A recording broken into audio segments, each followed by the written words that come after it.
Right, hello, lads and lasses, and welcome back to Boys Down Under, where, look, if you've fallen asleep recently and just over the last couple of days and not woken up, I don't blame you, because there has been next to no news about Celtic at all, but I think today we got just enough that I can make a video about it, because obviously there was no video yesterday. Scrounged the whole wide web to find things, but it just wasn't enough, but today we do.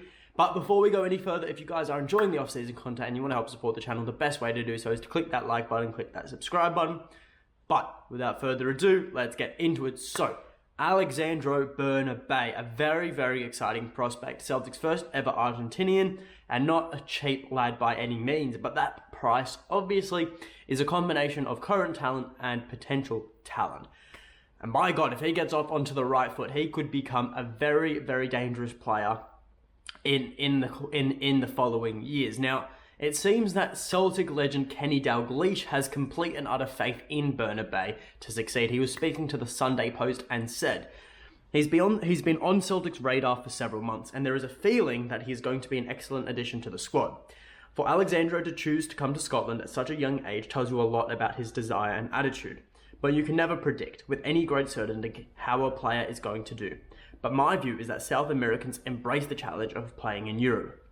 They seem to want to come over here and do well. It's in their DNA.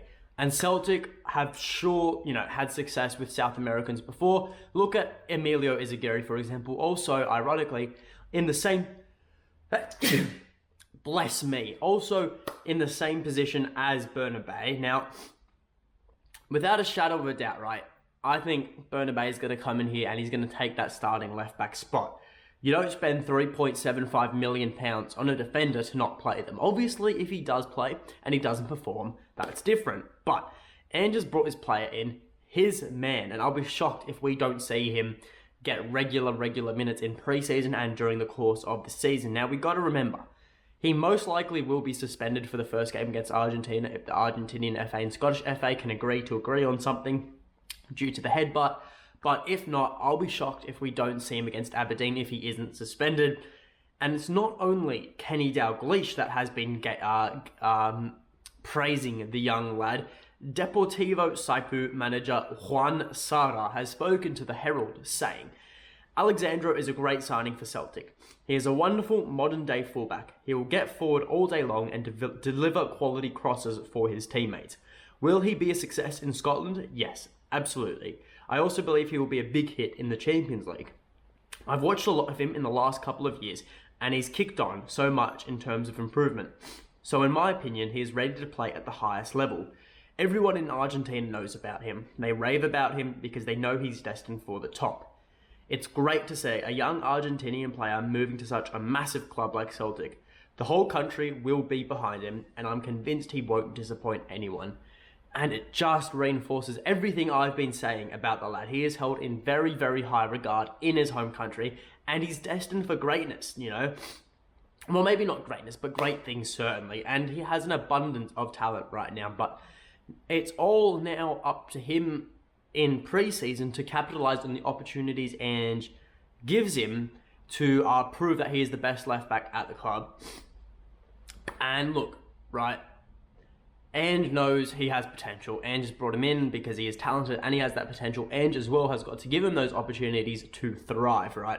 And to allow him to keep getting better and better. But what does this mean for Greg Taylor? Well, Taylor did great last season, right? You know, he filled a gap, he filled a void.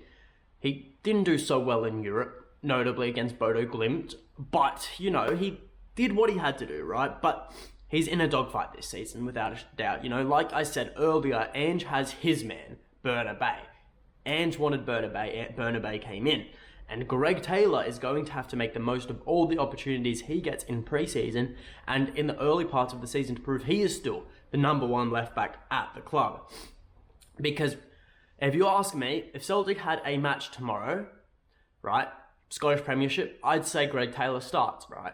Because we haven't seen anything of Bernabei. But after a month of pre-season, a lot of that can change. Now, we won't make judgments now because we haven't seen them both in pre-season, but I'm inclining to the fact that Bernabei will come out on top.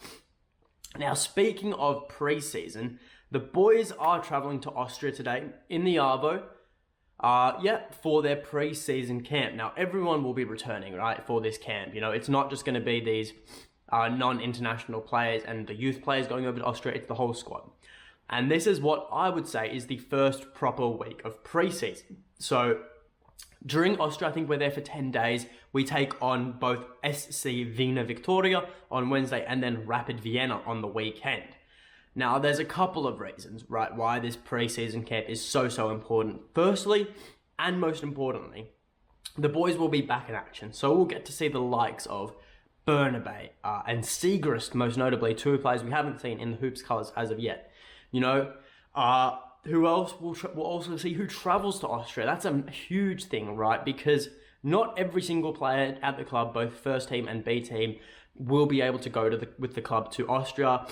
But some will miss out, but some will also get included. You know, you look at who will miss out. I think it's safe to say someone like Bolly Bolingoli won't be going. Albion Ayeti is probably a 50-50 chance, I'd say. Ross Doohan, another player who I don't think I would expect to see there. You don't need 5 keepers on a pre-season camp, right? But who will be included? Some of the fringe players that, you know, from the B team that might get a look in, you know, Bosun Lowell, Rocco Vata, Ben Summers, Owen Moffat, the forgotten Johnny Kenny. We haven't seen anything of him, right?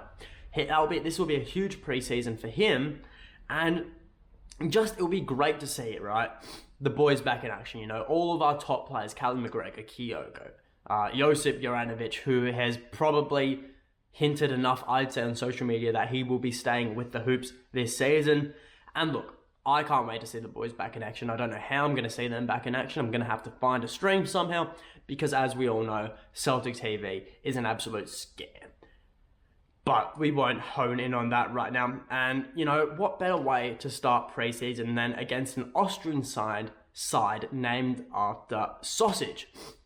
But what else can happen during this pre-season camp? Because it is 10 days long. But, you know, I think I've got a feeling, right, that maybe, just maybe, Celtic will make a 6th summer signing during this camp. And I think we might see a new face join the boys in pre-season camp. You know, I've got that feeling, right? Because as we've seen, and it's a trend all of this transfer window, right, that Ange is wanting to bring his players in early. He's not doing it like last season, because last season we had 3 players, right, signed on deadline day, and I think the majority of them all were signed to that last month of August. Once our season had officially started, Ange wants everyone in before our season officially starts, because he wants to see him in pre-season. He needs to know what he's working with, and he needs to know the players he can trust and play on the pitch, right, to get him results. Because at the end of the day, that's football. You need results, and you need to play your best players to get those results.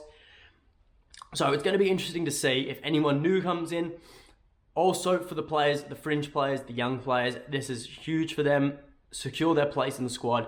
Mainly the fringe players like Yusuke Itaguchi, James McCarthy, to name a couple. And yeah, I think will be interesting to see as well how much Chris Julian gets up to. And I completely forgot the one player, right, who will be very, very nervy, right, about is Carl Starfelt. I don't know how his injury progress is going. I don't know if he can play football right now, or he has to stay on the sideline and still going through rehab. Will he be there in Austria? I don't know. We'll have to wait and see for that. So this camp's going to tell a lot, but I can't wait. And mainly and most importantly, we get to see the boys back in action on Wednesday. It's not far now, and it's gonna be good after what has seemed like an eternity, right, since Trophy Day. But that is all from me. So if you guys did enjoy the video, leave a like, subscribe to the channel, and until next time, hail, hail.